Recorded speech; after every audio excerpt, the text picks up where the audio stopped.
Well, thank you very much, Mr. Speaker. And I got to say, if you've ever wondered why the Green Party needs to have two leaders, that speech by Marama Davidson was all the evidence that you'd ever need. Mr. Speaker, it felt like it was written by an ad agency, but at the end of it, no one had a clue what they're actually selling. Platitude after platitude, and that's why they're over there, and I hope that they stay over there for the sake of New Zealand for a very, very long time. As does Cameron Luxton, a builder, and Cameron Luxton, I think it's probably true, built more houses personally than the government built in the 6 years that it has. And I've just heard Rawiri Waititi say, oh, that's what money will do. Well, let me tell Rawiri Waititi, a skin for a billboard or a hoarding costs about $30. It's the volunteer labour of the people that got out and did that. But you wouldn't ask Rawiri Waititi if you wanted to know about hard work, would you? And Mr. Speaker, I think the reason that so many people came out and were prepared to work so hard towards ensuring this government changed is that, well, frankly, they were motivated by the Labor government and its allies and its potential allies who made such a hash of New Zealand. And if you look at just the raw numbers, Grant Robertson, somebody who, as Finance Minister, was reduced to trying to explain why perhaps a boondoggle might actually be a good thing. I mean, it was hard to believe today, but that actually happened. You had a Minister of Finance saying, oh no, boondoggles could be good. Here's the dictionary definition, and if I can contort myself enough, I might even convince myself. That is Grant Robertson's legacy. But it's also, by the plain numbers, this. Grant Robertson, as Minister of Finance, had the job of ensuring that the taxpayer's dollar went as far as possible to deliver the services and alleviate the suffering of New Zealanders in a range of areas. And the bottom line is that from 2017 to this year, he increased the amount government spends above inflation, above population growth. You know, there's no jiggery-pokery here, per person, after inflation, he increased expenditure by 30%. And New Zealand taxpayers need to ask themselves, am I getting 30% better real service from government? In which area might they look for it? They might look in education. Chris Hipkins, it was kind of interesting today. It's almost like he has the most wonderful form of selective amnesia. I listened to him and I couldn't think, I thought this can't be the same guy who is predominantly responsible for the state of education today. But he was the Minister of Education for 5 years. He was responsible for Tupukenga. And the challenge for this government laid down today could not be starker. The PISA examinations of 15-year-olds in science, literacy and mathematics have been tested every 3 years since the turn of the century. And we have just had the worst results ever for New Zealand. The damage that has been done over the past 2 decades will take another generation to fully turn around. And yet, we had not 2,500 bureaucrats in the Ministry of Education, but 4,400. That's the growth under Labor, and our results got worse. Our school attendance got worse. So Grant Robertson and Chris Hipkins, thick as thieves, in fact, taxpayers might say that's exactly what they were conniving together to get fewer kids going to school, learning less for more money. That's the big problem. Productivity right across the economy was in the tank. You might have thought that all these schemes they had to invest in this and invest in that would somehow make New Zealand more productive. The truth is that if Labor MPs knew how to invest capital, they wouldn't be Labor MPs. They'd be rich. The reality is they had no idea how to transform an economy, but they inadvertently transformed it to have some of the highest inflation in living memory. I think Grant Robertson and possible exception, no offence, Adrian Ruafair, were probably the only people in that Labor government old enough to remember the last time inflation had been as bad as they left it. But that is one of the outcomes of Grant Robertson's unproductive spending spree. But perhaps more than anything, the previous government was elected to solve the problem of housing. It's one of the biggest drivers of the cost of living crisis, one of the biggest drivers of poverty and one of the biggest drivers in crime and educational under-attainment, people getting moved as students from uncle to auntie from one term to the next and never settling in one school.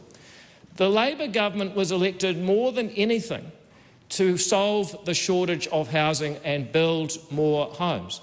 And how'd it go? Well, Kiwi Build was so politically and policy-wise disastrous that it almost became unfair to raise it in politics. I mean, it was so bad you sort of thought, oh, come on, go easy on them. Their RMA reforms managed to make the resource management law more complicated, but with novel terms such as te oranga o te taiao, which would need to be interpreted in new jurisprudence by the Environment Court, by which time we would probably be economically overtaken by Indonesia. And yet that was the Labor Party's idea of how to get more houses built. Mr. Speaker, in just about every area, we found a Labor Party that spent more money, made more rules and got worse results. And I think I'd have to tell you, Mr. Speaker, they returned today so run down and clapped out that if this Labor Party was a used car, it would be illegal to import them to New Zealand. They just don't go anymore. And they also hate cars anyway, the Minister of Transport tells us. It's an excellent point. Mr. Speaker, I raise all of this because we heard from Chris Hipkins a couple of things in his speech. He said that the government doesn't have a vision. It just wants to delete so much of what the previous government has done. And that second part is true. Three Waters we do want to cancel. Te Pukenga was a disaster under Chris Hipkins' watch that does need to be unravelled. Fair pay agreements, so-called, will be gone by Brooke Van Velden, no matter how eager and quickly the CTU are to find out about it. Mr. Speaker, the reason that we want to get rid of these damaging policies like the Natural and Built Environments Act and the Spatial Planning Act is that Labor's vision was one of central control, centralised politics, centralised healthcare, centralised Three Waters, give the Minister for the Environment more power over what is built in your street. And that is certainly a vision in Labour and perhaps the Greens and Te Pāti Māori's eyes, because their vision is about politicians doing things. It's not that we don't have a vision, it's just that we have a different vision from the point of view of the New Zealanders who have to live in this country and are trying to make a difference in their own lives and the lives of those that they care about. And that's why this government will be strongly committed, more committed than any government in history, to dealing to the red tape and regulation that wastes people's time going through compliance activities that add nothing to the public welfare but dramatically impoverish people and eventually all of us in their private welfare. If we want to raise productivity, we must spend more time producing and less time complying with rules that don't make sense. And I'm proud to be the first Minister of Regulation with a Ministry of Regulation and a regulatory standards bill setting out the principles of how you make laws that do make sense and then go through the enormous stock of out-of-date rules and regulations that waste our time and money. That, Mr. Speaker, is what I call a vision, but it's a vision of empowerment for ordinary people, not a vision of meddling for the few politicians and the not-so-few bureaucrats that Labor hired. Mr. Speaker, our vision is that people get to spend more of their own money. You see, as I mentioned, the Labor Party spent like drunken sailors and were about as effective at getting useful things done. Mr. Speaker, the previous Labor government has given us a massive fiscal headache, and sadly that is pain that in different ways will be shared by all New Zealanders. But I have great confidence in Nicola Willis, along with Chris Bishop and Shane Jones and myself as Associate Finance Ministers, to get this ship back on course. Mr Speaker, I'm pleased to see that 2017 baselines for the number of public servants will be a starting point for getting costs under control, because you don't just have to pay these people. They then get bored and make you jump through extra hoops, which further damages our productivity. And just as that could be a lose-lose, removing unnecessary expenditure and activity is a win-win, and that's a vision for everyday New Zealanders. Mr Speaker, when it comes to crime, it is time to call time on the experiment of Labour. That is, if only we are kind to criminals, they'll be kind back. Now, I can understand, I like to be kind too, but it's a little bit harder when you meet the victims. When you go to liquor stores, when you go to dairies, when you go to retailers, when you talk to store owners who keep a boutique fashion place that they're afraid to lock up at 6 o'clock in winter because it's dark then and they don't know who's going to be around, and they heard what happened to one of their colleagues in the alley just a few weeks back, something the police are still investigating. I'm sorry, Mr Speaker, but these stories are real, and they're not from some place where people think there's a lot of crime. They're from places where people would otherwise think there wasn't a lot of crime in central Auckland. Mr Speaker, this government is going to increase prison capacity. This government is going to give the courts and the police options for young offenders. This government is going to make sure that if you attack someone in a sole charge workplace or a workplace attached to their dwelling house, then that's an aggravating factor. Or if you're a member of a gang, you're going away for longer, because being kind to crims hasn't worked. It's time to put them back in their place, and that is behind bars. Mr Speaker, we talked about education, and I think we have an excellent education minister and an excellent commitment to shift the way that education policy is done. You see, Mr Speaker, for far too long, we have had an education policy that is driven by a burgeoning ministry that meddles endlessly in the inputs. They'll tell you how to teach, they'll tell you what shape the classroom should be. Hint, it's 3 classrooms joined together with lots of beanbags. They'll tell you what to teach. Hint, it's usually politically motivated. But they don't actually ask the hard questions like, how many kids showed up to school yesterday? How many of them passing? How many of them prepared for the modern workplace to be citizens in the most knowledge-rich century that humans will ever exist in? Well, this government is going to flip that switch. We're going to empower educators to actually be in charge of their schools with their cell phones safely away, and then demand that the kids show up and the results are achieved.